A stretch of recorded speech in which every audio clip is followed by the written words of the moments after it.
Hey, doing a quick video here.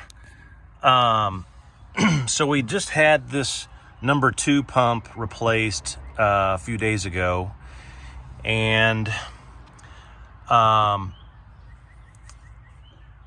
we were there at the shop, we had the AquaHot 450D serviced, and they took this off and cleaned inside and all that stuff, put it back together.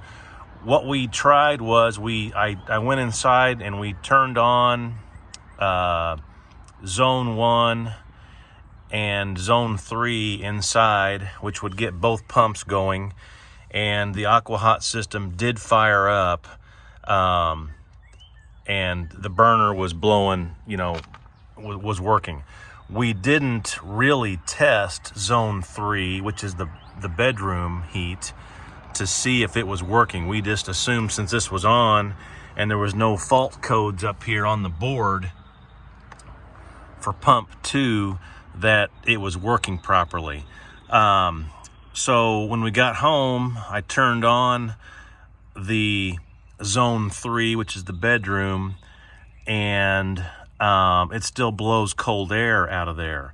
So I started troubleshooting it, and we tried to turn it off and turn it back on several times and that sort of thing.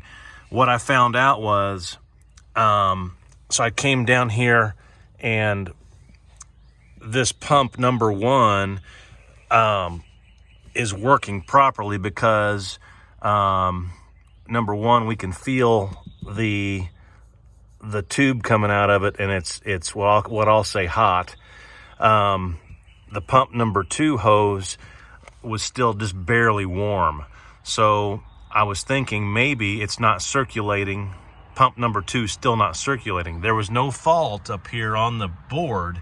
All the lights are green for all the pumps and all that stuff. So I took this housing off and we started it again, and I had, of course, pressed the button down here so it'll work. I think it's here's my question to you guys.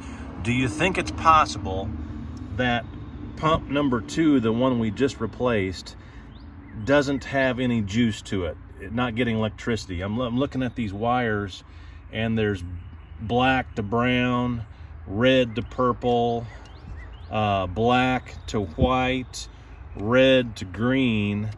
So let me say this again. So when I started it back up, I had the power button pushed in so it would run. This pump here, number 1, was functioning properly and working because you can feel it vibrating. I could touch it, and you know that it's on. Pump number 2 just never kicked on, and again, this hose here for pump 1 would get hot. This one barely lukewarm. So I'm thinking the pump is not circulating through, the fluid through the system, because it's still blowing cold air out in the bedroom in there for pump number 3. I'm sorry, for pump number 2. I also tried to turn on my basement furnace, not furnace, my basement thermostat, and which is controlled by pump number 2, and it won't come on either. So my question again, is it possible that this pump down here, pump number 2, the one we just replaced, is not getting any juice? That's the only thing I can figure out. Anyway, thanks a lot. Let me know.